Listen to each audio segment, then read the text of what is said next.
Students, कैसे हैं आप? क्लास 12 चैप्टर 1 के अंतर्गत अनुप्रस्थ या यूं कहें निरक्षीय स्थिति में द्विध्रुव के कारण विद्युत क्षेत्र की तीव्रता ज्ञात करना, ये बहुत इंपॉर्टेंट सवाल है। और ये हमारा इस चैप्टर का 12वां लेक्चर है। आप लोग सीरियल से हर लेक्चर को देखें। तो अनुप्रस्थ स्थिति में द्विध्रुव की कारण, तो द्विध्रुव पहले सबसे पहले सिस्टम को बनाते हैं, ये एक और दूसरा ये एक। आपको द्विध्रुव के दो आवेश हैं, एक माइनस क्यू, ए पर माइनस क्यू और बी पर प्लस क्यू। इनके बीच की जो दूरी है,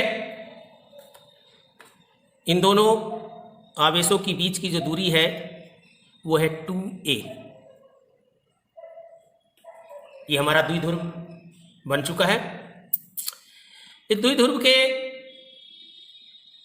लंबाई में ये मध्य बिंदु जो है O, इस प्रकार से यहां तक की दूरी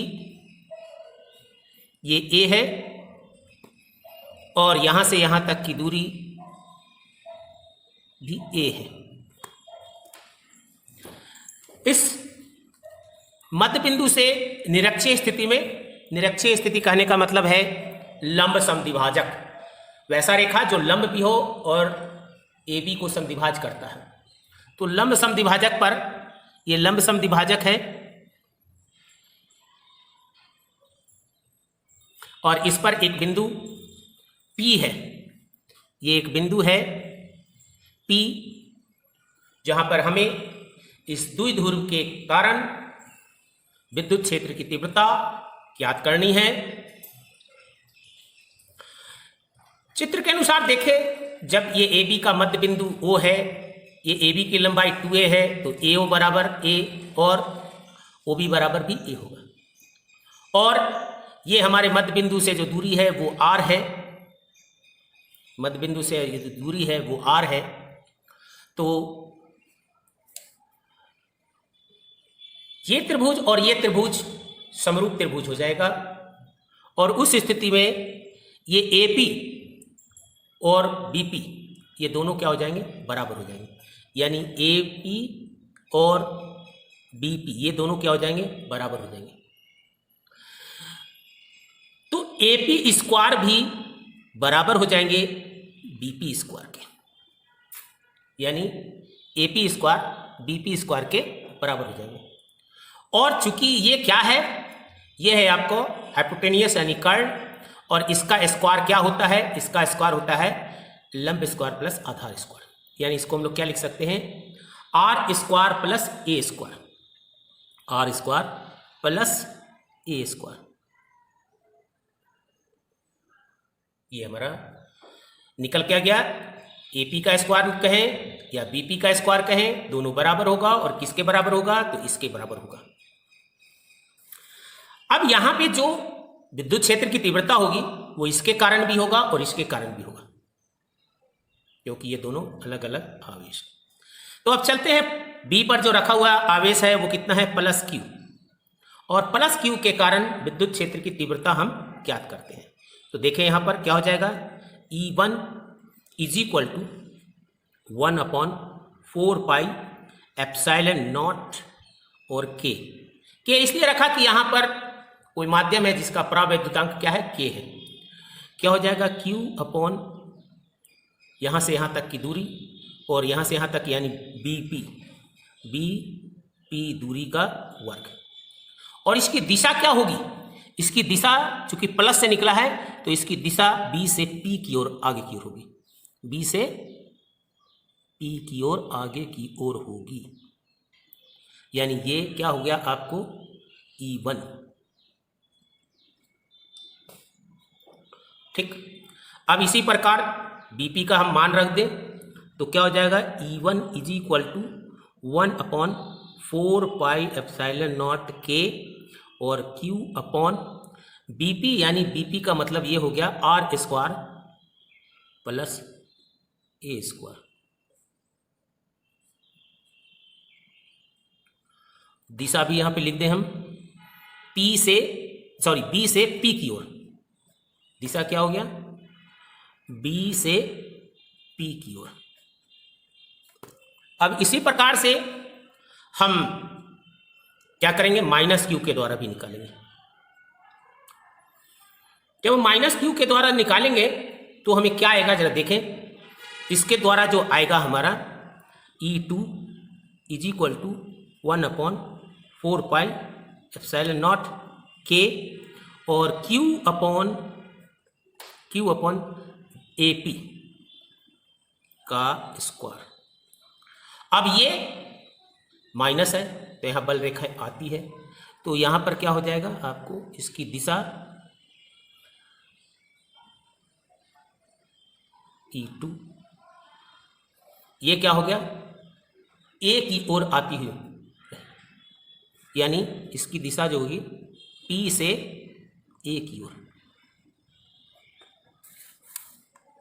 अब इसमें AP का मान रख दें तो E2 is equal to 1/4 pi epsilon naught K Q बटा AP स्क्वायर, यानी AP स्क्वायर बराबर R square plus a square.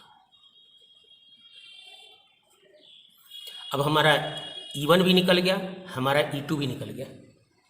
चित्र में देखें, ये दोनों कैसा समद्विबाहु त्रिभुज बना, तो इसका मतलब ये हो गया समद्विबाहु त्रिभुज बने हैं, तो इसका ये कोण अगर थीटा हो तो ये भी कोण क्या हो जाएगा, थीटा। और ये रेखा यानी P पर एक PR रेखा बनाया गया जो कि AB के समानांतर कहें या OP के लंब कहें, दोनों बात सही है यहाँ पे। तो ऐसी स्थिति में क्या हो जाएगा, जब ये रेखा और ये रेखा समानांतर है तो ये कोण और ये कोण भी बराबर होंगे। क्यों होंगे, संगत के कोण। क्यों होंगे, संगत के कोण, तो बराबर है, ये काट रहे हैं तो क्या हो जाएंगे, ये कोण और ये कोण बराबर होते हैं। दूसरी तरफ फिर देखें हम, ये कोण और ये कोण भी बराबर होंगे। क्यों बराबर होंगे, एकांतर कोण, ये और ये। इसका मतलब क्या हो गया, ये कोण, ये कोण, ये कोण, ये कोण, सभी कोण थीटा के बराबर है, सभी कोण थीटा के बराबर है। अब हम चलते हैं E1 और E2 देखें, E1 और E2। तो E1 में भी देखें 1/4 pi epsilon naught K Q upon R square plus A square, और E2 में भी देखें 1/4 pi epsilon naught K Q upon R square A square, यानी दोनों बराबर है। यानी ये जो E1 है और ये जो E2 है इसके परिमाण बराबर है, परिमाण बराबर है, परिमाण क्या है, बराबर है। ठीक, तो परिमाण जब बराबर है, ये E1 और E2 के परिमाण बराबर है, तो चले अब हम E1 के दो घटक, E1 के दो घटक को तोड़ते हैं समकोणिक। ये देखिए, ये यहां पर E1 जो है इसके साथ थीटा डिग्री का कोण बनाता है। तो हम लोग जानते हैं कि कोई भी बल हो, कोई भी सदिश हो, और वो उसके साथ, जैसे ये F है और इसके साथ ये थीटा डिग्री कोण बनाता है, तो ये क्या हो जाएगा, F cos theta, F cos theta. और उसके अगर लंबवत बनाना हो तो ये अवयव हो जाएगा F sin थीटा। तो थीटा डिग्री के कोण पे बनाना हो तो cos, और उसके लंबवत बनाना हो तो sin। तो अब आप देखें E1 का जो कंपोनेंट बनेगा, E1 का जो कंपोनेंट बनेगा वो दो बनेगा घटक। देखिए E1 का एक थीटा डिग्री पर यानी इस दिशा में, और एक E1 का इस दिशा में, दो कंपोनेंट बनेंगे। तो E1 के पहले घटक, E1 का जो घटक लेते हैं वो पहला घटक लेते हैं। पहला घटक कौन, E1 cos theta. E1 cos theta ये कैसा है, क्षैतिज दिशा में, यानी इसकी दिशा क्या है, क्षैतिज है, यानी P से R की ओर, ये क्षैतिज दिशा में, ठीक इसी दिशा में। क्या है इसका मान, इसका मान जो है ये है आपको E1 cos थीटा। फिर उसके बाद देखें इसका दूसरा घटक देखें, इसका दूसरा घटक देखें, ठीक है, इस रेखा के लंबवत ये रेखा है, यानी इस दिशा में देखें, इस दिशा में, इस दिशा में कितना हो जाएगा, इस दिशा में आपको हो जाएगा E1 sin थीटा। कौन सी दिशा होगी, लंबवत, ऊर्ध्वाधर, ऊपर की ओर, यानी P से ऊपर की ओर, तो ये ऊर्ध्वाधर लिख दें हम,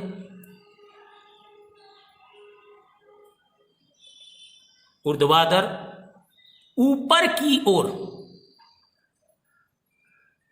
ऊपर की ओर। तो ये दो घटक हमारे निकल गए, किसके, E1 के।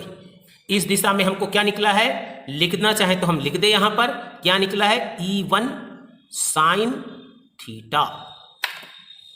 अब हम चलते हैं, ये एक दूसरा E2, अब इसका दिशा निकालते हैं। इसको भी हम दो भागों में वियोजित करते हैं, दो समकोणिक। तो ये देखिए इस पर ये लंब है, तो ये इसके साथ थीटा कोण बना रहा है, तो एक हम बनाते हैं E2 का। अब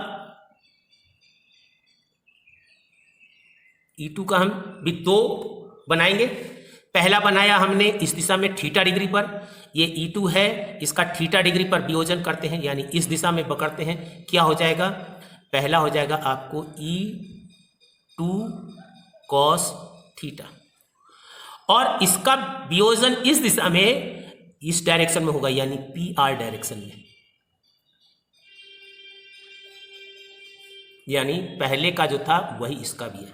तो इसको भी लिख दे, क्या लिख दे, E2 cos theta, cos theta, ये हो गया।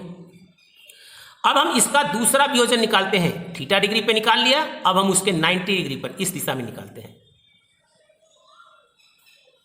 क्या निकलेगा जरा देखें हम, तो दूसरा निकाला E2, और इस बार क्या लग जाएगा, उसके लंबवत है तो साइन थीटा, और इस दिशा में लगेगा नीचे की ओर, यानी क्या लिखे, ऊर्ध्वाधर नीचे की ओर,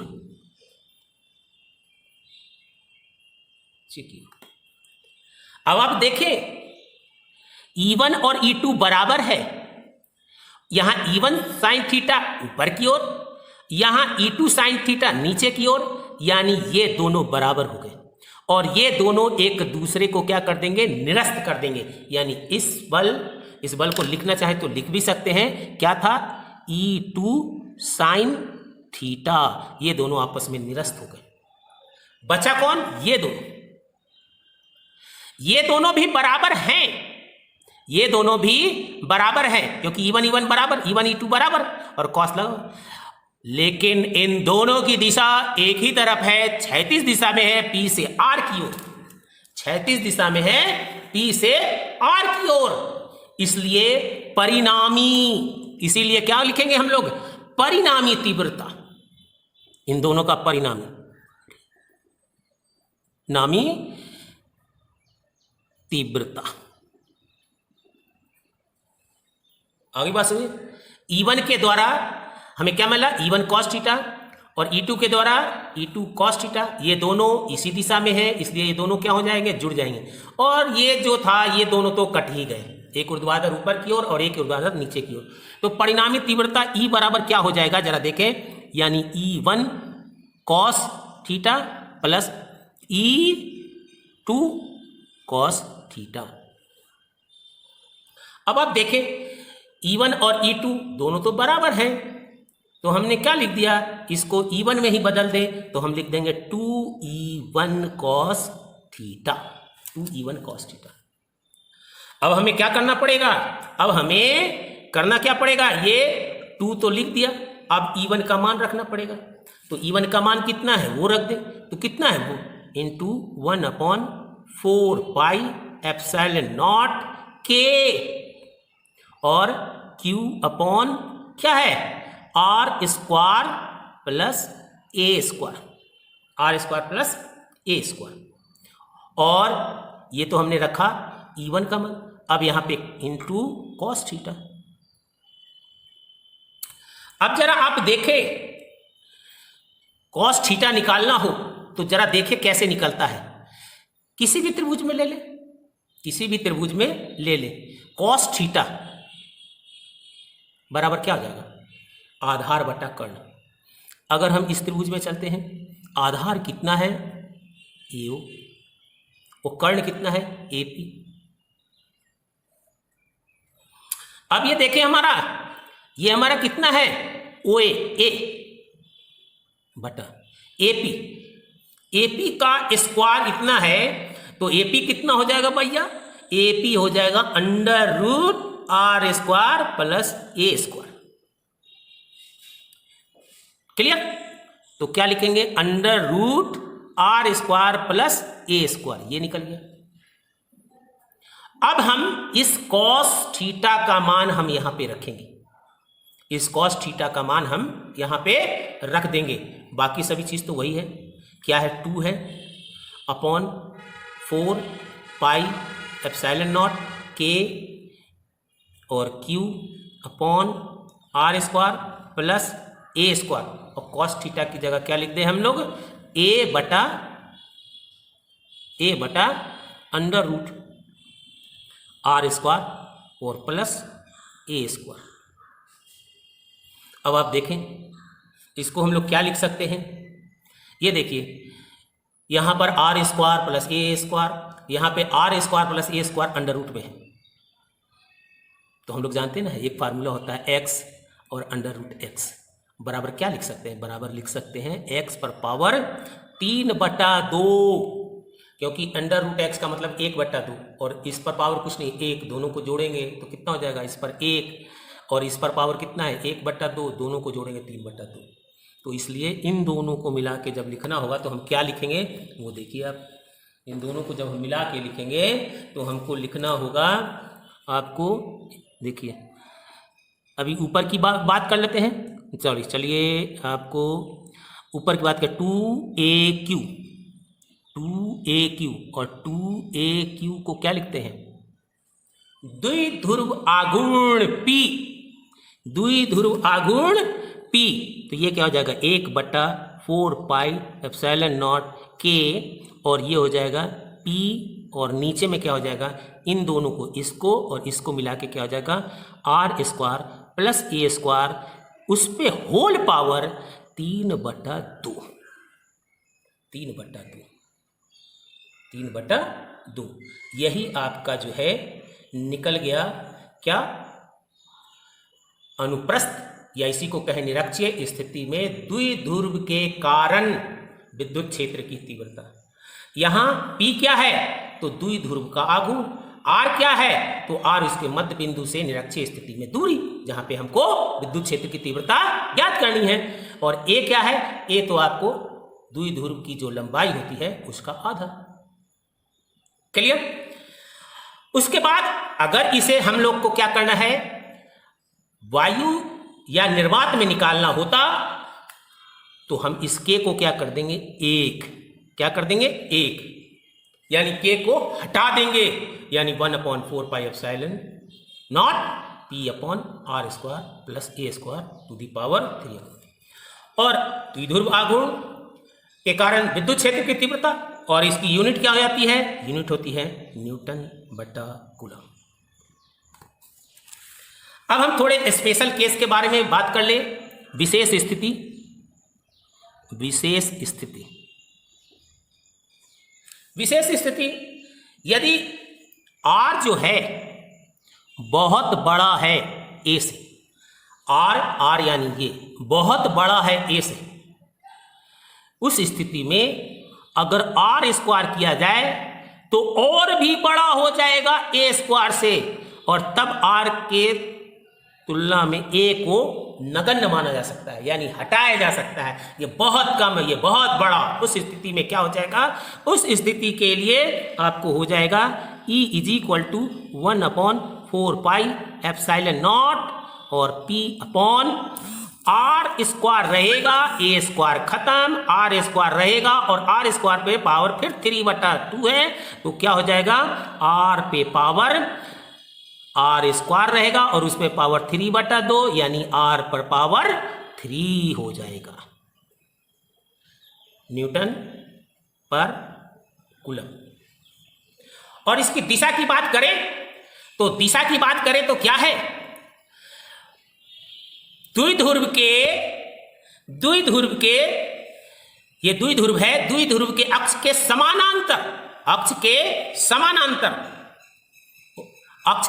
समानांतर और धन ध्रुव से ऋण ध्रुव की होती है, धन ध्रुव से ऋण ध्रुव की होती है इस दिशा में। तो दिशा भी पता चल गया, परिमाण भी पता चल गया। तो इस प्रकार से जो है क्या हो गया हमारा, इसे चाहे तो आप इसे वेक्टर रूप में भी लिख सकते हैं, वेक्टर कर दिए कोई दिक्कत नहीं है। यहाँ मैग्नीट्यूड बराबर है, यहाँ पे मैग्नीट्यूड बराबर है और इस वेक्टर का कंपोनेंट अच्छे से जानिए कि कोई भी बल हो उसके अगर थीटा डिग्री पे एक कंपोनेंट निकाल लेते हैं तो उसके पास एफ का निकालें तो एफ कॉस थीटा और उसके लंबवत निकालें तो एफ साइन थीटा। तो मैं समझता हूं कि आपको ये वीडियो पसंद आया होगा। आप मेरे चैनल को सब्सक्राइब कीजिए, लाइक कीजिए और ये हमारे हैंड नोट्स हैं जिसे आप नोट कर लें।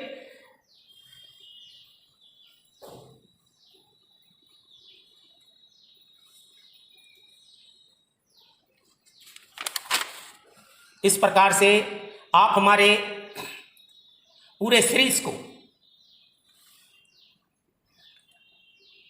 सीरीज के लेक्चर को सुने और नोट्स को तैयार करें। और मैं समझता हूं कि आपको ये चैप्टर, ये फिजिक्स बहुत ही इजी हो जाएगा। अगर इजी हो रहा हो तो मुझे लाइक और सब्सक्राइब कीजिए। थैंक यू, धन्यवाद। मिलते हैं नेक्स्ट लेक्चर में।